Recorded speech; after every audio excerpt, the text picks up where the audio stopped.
জানিয়ে দিব হাতে থাকা সর্বশেষ আপডেট আন্তর্জাতিক সংবাদ। প্রথমেই সংবাদ শিরোনাম, এরপর বিস্তারিত। ইসরায়েলের চার্জ দ্য অ্যাফেয়ার্সকে তলব করল পোল্যান্ড। আরও জানিয়ে দিব, একযোগে লেবাননের একাধিক এলাকায় ইসরায়েলি হামলা, নিহত ১৯। আরও জানিয়ে দিব, গাজা নৌবহর কর্মীদের নিয়ে উপহাস, সমালোচনার মুখে বেন গাভির। সর্বশেষ জানিয়ে দিব, ইসরায়েলের প্রধানমন্ত্রী হতে চান ট্রাম্প। ইসরায়েলের চার্জ দ্য অ্যাফেয়ার্সকে তলব করল পোল্যান্ড। পোল্যান্ডে নিযুক্ত ইসরায়েলের চার্জ দ্য অ্যাফেয়ার্সকে তলব করেছে দেশটির সরকার। সেই সঙ্গে গাজা অভিমুখী ফ্লোটিলার কর্মীদের সঙ্গে দুর্ব্যবহারের ঘটনায় ক্ষমা চাইতেও বলা হয়েছে। বৃহস্পতিবার ১৯ মে পোল্যান্ডের পররাষ্ট্রমন্ত্রী রাদোস্লাভ সিকরস্কি এ ঘোষণা দিয়েছেন। সামাজিক যোগাযোগ মাধ্যম এক্সে দেওয়া এক বার্তায় সিকরস্কি বলেন, আমি নির্দেশ দিয়েছি ইসরায়েলের চার্জ দ্য অ্যাফেয়ার্সকে অবিলম্বে তলব করা হোক, যাতে আমরা আমাদের ক্ষোভ জানাতে পারি এবং ইসরায়েলি সরকারের এক সদস্যের অত্যন্ত অনুপযুক্ত আচরণের জন্য ক্ষমা দাবি করতে পারি। তিনি গাজা অভিমুখী ত্রাণবাহী জাহাজের কর্মীদের সঙ্গে ইসরায়েলি কর্তৃপক্ষের আচরণের নিন্দা জানান এবং আটক পোলিশ নাগরিকদের দ্রুত মুক্তি ও আন্তর্জাতিক মানদণ্ড অনুযায়ী আচরণের দাবি করেন। সিকরস্কি আরও বলেন, পররাষ্ট্র মন্ত্রণালয় আগে থেকেই পোলিশ নাগরিকদের ইসরায়েল ও ফিলিস্তিন সফর না করার পরামর্শ দিয়েছিল। তবে এর অর্থ এই নয় যে আমরা তাদের অধিকার ও মর্যাদা লঙ্ঘন মেনে নেব।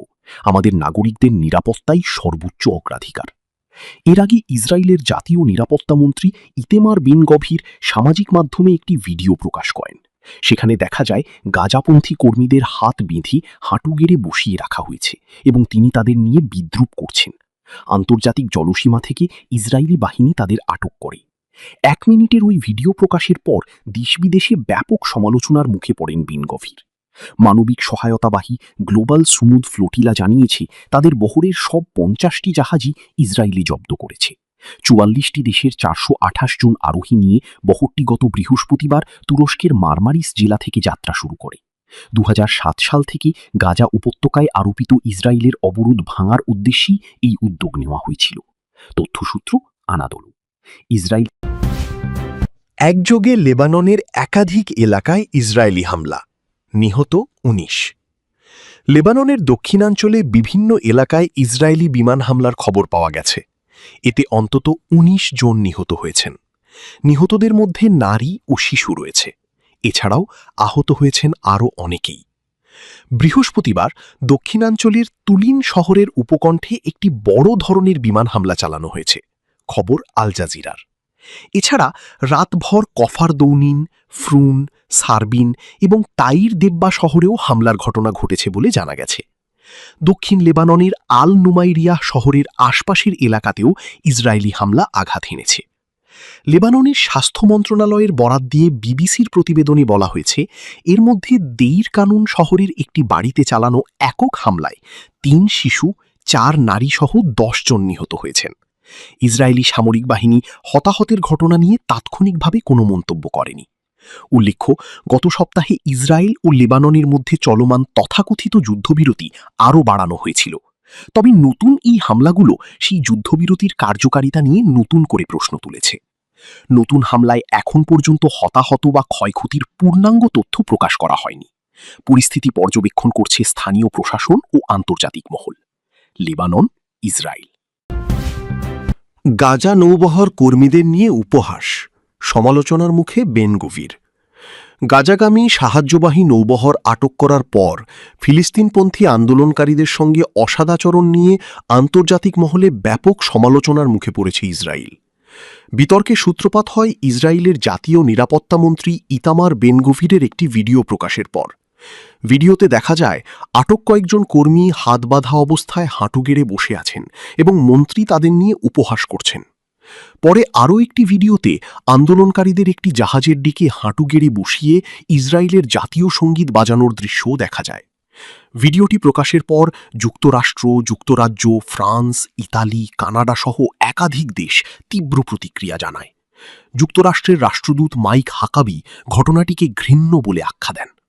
যুক্তরাষ্ট্রের পররাষ্ট্রমন্ত্রী ইভেট কুপার বলেন, দৃশ্যগুলো সম্পূর্ণ লজ্জাজনক এবং ঘটনার ব্যাখ্যা চেয়ে ইসরায়েলি দূতাবাসকে তলব করা হয়েছে। কানাডার প্রধানমন্ত্রী মার্ক কার্নি একে জঘন্য বলে মন্তব্য করেন। অস্ট্রেলিয়ার পররাষ্ট্রমন্ত্রী পেনি ওয়ং বলেন, ইসরায়েলি কর্তৃপক্ষের আচরণ অপমানজনক। একই সঙ্গে Australia, Italy, France, Netherlands, Belgium ও স্পেন বেনগভিরের আচরণকে অগ্রহণযোগ্য বলে নিন্দা জানায় এবং নিজেদের দেশে নিযুক্ত ইসরায়েলি রাষ্ট্রদূতদের তলব করে। ইসরায়েলের ভেতর থেকেও সমালোচনা আসে। পররাষ্ট্রমন্ত্রী গিডিওন সার নিজ মন্ত্রিসভার সহকর্মীর সমালোচনা করে বলেন, এই আচরণ দেশের ক্ষতি করেছে। জবাবে বেনগভির বলেন, ইসরায়েল আর দুর্বল দেশ নয়। পরে প্রধানমন্ত্রী নেতানিয়াহু বলেন, ইসরায়েলের নৌ অবরোধ রক্ষা করার অধিকার রয়েছে, তবে বেনগভির যেভাবে আন্দোলনকারীদের সঙ্গে আচরণ করেছেন তা দেশের মূল্যবোধের সঙ্গে সামঞ্জস্যপূর্ণ নয়।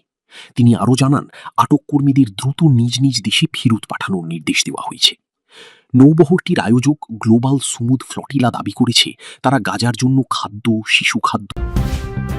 ইসরায়েলের প্রধানমন্ত্রী হতে চান ট্রাম্প। ইসরায়েলের পরবর্তী প্রধানমন্ত্রী হওয়ার জন্য নির্বাচনে লড়তে চান মার্কিন প্রেসিডেন্ট ডোনাল্ড ট্রাম্প।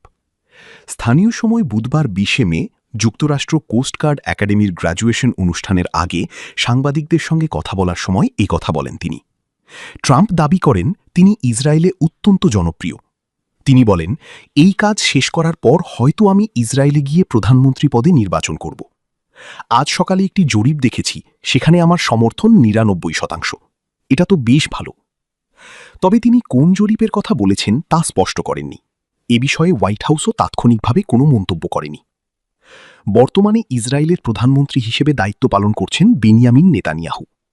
1996 সাল থেকে তিনি একাধিক মেয়াদে এই পদে রয়েছেন।